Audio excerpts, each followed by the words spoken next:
Level क्या है। तो सलमान भाई, आज हमारे आप व्यूवर को बताएं कि आप किस कंट्री का जो है ना स्टडी वीज़ा अप्लाई करवाते हैं और उसके क्या बेनिफिट हैं, और आप क्या क्या उसमें जो है ना उसकी फीसिस हैं, अभी सारा जो है ना आप हमारे व्यूवर को बताएं। जी, करंटली ना इस टाइम जनवरी इंटेक चल रहा है। तो जनवरी इंटेक में हमारे पास जो कंट्रीज़ इस टाइम ऑनलाइन है, ठीक है, जिनमें हम स्टडी वीज़ा अप्लाई कर रहे हैं, उनमें सबसे टॉप पे तो हमारे पास ऑस्ट्रेलिया आ रहा है। ऑस्ट्रेलिया के अलावा हमारे पास यूके भी आ रहा है, यूनाइटेड किंगडम। उसके अलावा हमारे पास कनाडा और यूएसए, ये 4 कंट्रीज तो मस्ट हैं। इसके अलावा यूरोप में जो कंट्रीज़ आ रहे हैं, क्योंकि ये तो जो 4 कंट्रीज़ मैंने आपको बताए हैं, ये तो बहुत ज़्यादा बजट के लिए रिक्वायर्ड हैं। जो लो बजट कंट्रीज़ हैं यूरोप में, वो भी आपको थोड़े से बता देते हैं। उसमें हमारे पास हंगरी है, चेक रिपब्लिक है, इटली है, ऑस्ट्रिया है। इटली में तो एजुकेशन भी फ्री है। ऑस्ट्रिया में फ़ीस बिल्कुल रीज़नेबल है, थोड़ी सी है, 1000 से 2000 यूरो एनुअल फ़ीस है, तो बहुत रीज़नेबल फीसिस हैं, ठीक है। अच्छा सलमान भाई, दूसरा ये बता दें कि इसमें एजुकेशन लेवल क्या होना चाहिए। जी जी। और उसमें यानी क्या स्टडी वीज़ा के लिए जो है ना बैंक स्टेटमेंट रिक्वायर्ड होती है, और कौन कौन से डॉक्यूमेंट रिक्वायर्ड पड़ते हैं, आप हमारे थोड़ा व्यूअर को एक्सप्लेन करके बता दें। देखें, इंटर आपका ज़रूरी है, और इंटर का जो स्टडी गैप है आपका, वो 2 साल से ज़्यादा ना हो, और जो मार्क्स की रिक्वायरमेंट है वो आपके 50 से 60 तक एटलीस्ट ज़रूर हो। अगर आपके 60% मार्क्स हैं तो आपका नॉर्मल डायरेक्ट डिग्री में एडमिशन हो जाएगा बैचलर्स में।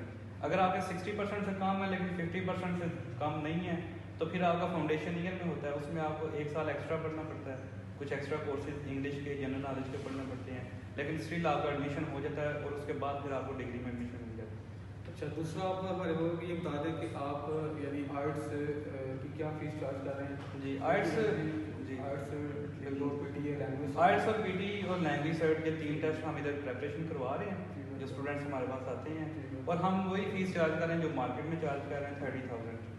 ये 2 मंथ का कोर्स है। 2 मंथ्स में आपको A to Z प्रेपरेशन करवाई जाती है, आपको सारी उसमें हर चीज़ मटेरियल भी प्रोवाइड किया जाता है, और 2 मंथ्स के बाद आपको 2 मंथ्स में आपके ऑलमोस्ट 8 मार्क टेस्ट होते हैं, यानी कि हर वीक में 1 मार्क टेस्ट आपका ज़रूर होता है। और दूसरा ये आप बता दें कि बहुत सारे स्टूडेंट जो है ना वो कमेंट में जो है पूछते हैं कि जो गैप है वो कितना आना चाहिए, मिनिमम गैप का वैसे कितना एक्सेप्ट करती है। बिल्कुल, आप थोड़ा अगर आप बैचलर्स में एडमिशन ले रहे हैं तो आपका 2 साल का जो गैप है वो एक्सेप्टेबल है, और वो एक्सेप्टेबल भी इस सूरत में है कि वो उसको आपने जस्टिफाई किया हो, आपने जिधर जॉब की है, आपके पास जॉब लेटर, एक्सपीरियंस लेटर जो है ना वो रिक्वायर्ड है।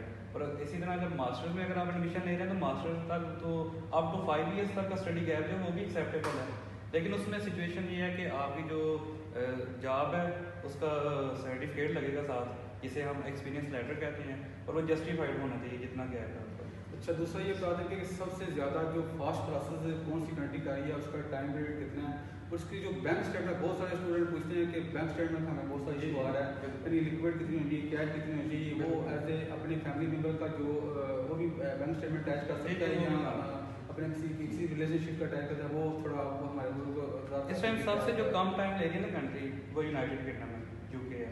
यूके का आपको हम इधर ऑफर कर रहे हैं ना, 1 वीक में ऑफर लेटर मिल जाएगा, उसी वीक में आपका इंटरव्यू कंडक्ट करवा देंगे, उससे नेक्स्ट वीक में आप अपनी फीस सबमिट करवाएंगे, इनिशियल डिपॉजिट सबमिट करवाएंगे। इनिशियल डिपॉजिट सबमिट करवाने के बाद आपने अपनी बैंक स्टेटमेंट मेच्योर करनी है, तो आपको डायरेक्ट हम एम्बेसी में भेज देंगे, ठीक है। इट मीन्स कि 1 मंथ तक हम आपको एम्बेसी स्टेज तक पहुंचा देते हैं, फिर उसमें एम्बेसी भी जो है ना वो विद इन 1 या 2 वीक्स जो है ना वो आपको रिस्पॉन्स कर देती है। सबसे फास्ट ट्रैक पे तो यूके है। और अगर बैंक स्टेटमेंट की बात की जाए तो जितनी मैंने आपको पहले 4 कंट्रीज बताई हैं ना, यूके, यूएसए, कनाडा, ऑस्ट्रेलिया, इनके लिए जो बैंक स्टेटमेंट रिक्वायर्ड है वो ऑलमोस्ट 10 मिलियन तक है, ठीक है, अगर आप अपनी अच्छी बैंक स्टेटमेंट बनाना चाह रहे हैं। और उसमें ये है कि आपकी ये जो बैंक स्टेटमेंट यूरोप के लिए भी मैं बता देता हूँ, उसके लिए आपको 5 मिलियन रिक्वायर्ड है एटलीस्ट, हम सजेस्ट करते हैं 5 मिलियन, ताकि आपका केस जो है ना वो स्ट्रांग रहे। नो डाउट के आपका कुछ कंसल्टेंट्स भी कहते हैं, हम जो जिनके फेवरेबल कंडीशन है उनको सजेस्ट करते हैं कि चलें आप 1 या 2 मिलियन थोड़ा कम कर लें, लेकिन जो मैं आपको ये एक आइडियल बैंक स्टेटमेंट बता रहा हूँ ना, उसमें आपको यूरोप के लिए 5 मिलियन और आपको यूके, यूएसए, कनाडा और ऑस्ट्रेलिया के लिए 10 मिलियन की रिक्वायर्ड होती है, और उसमें ज़रूरी नहीं है कि जो अकाउंट है वो आपके नाम पे हो। अच्छा, दूसरा आपसे आखिरी सवाल ये है कि बहुत सारे मतलब व्यूवर और स्टूडेंट कहते हैं कि हमारे पास ऑलरेडी डॉक्यूमेंट अवेलेबल हैं, हमें जस्ट फाइल प्रिपरेशन करवानी है, ठीक है। और आप मुझे बता दें कि आप कौन कौन सी कंट्री की फाइल प्रिपरेशन करते हैं? विजिट के लिए विजिट के लिए हम यूके की फाइल भी प्रिपेयर कर रहे हैं, यूएसए की भी कर रहे हैं और कनाडा की कर रहे हैं।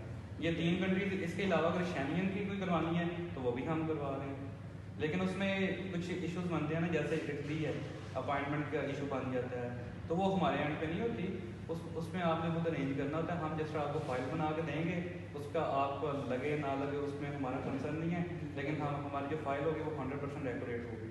जी बेहतर। अच्छा, दूसरा ये है कि आप अभी हमें ना जो लिस्टेड डॉक्यूमेंट है वो हमारे साथ शेयर कर दें वीडियो को, तो कौन कौन से मैं आपको ना स्टडी वीज़ा के लिए बता देता हूँ। जी, सबसे पहले अगर आप बैचलर्स में एडमिशन ले रहे हैं तो आपकी जितने एकेडमिक डॉक्यूमेंट्स हैं ना, उसमें आपके मैट्रिक का सर्टिफिकेट ओरिजिनल, इंटर का सर्टिफिकेट ओरिजिनल ये आएंगे, और साथ में आपके 2 प्रोफिशिएंसी लेटर एक आएगा इंग्लिश का।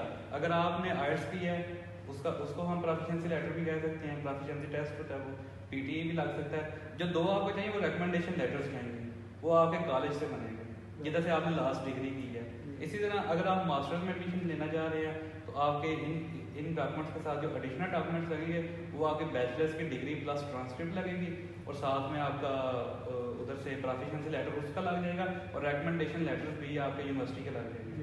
और एक बहुत जो क्वेश्चन है जो स्टूडेंट को बहुत मुश्किल लगता है कि ये जो बैचलर की डिग्री है ये क्या कि HEC से वेरिफिकेशन आपको चाहिए, या फिर विदाउट वेरिफिकेशन जो है ना वो आप डिग्री एक्सेप्ट करते हैं, या HEC से जो है ना टेस्टिनेशन होती है गवर्नमेंट? जी, वो मैं आपको बता देता हूँ। कुछ कंट्रीज जो है ना वो विदाउट वेरिफिकेशन ले लेते हैं, ऑस्ट्रेलिया विदाउट वेरिफिकेशन ले रही है, यूके विदाउट वेरिफिकेशन ले रही है, लेकिन मोस्टली कंट्री 80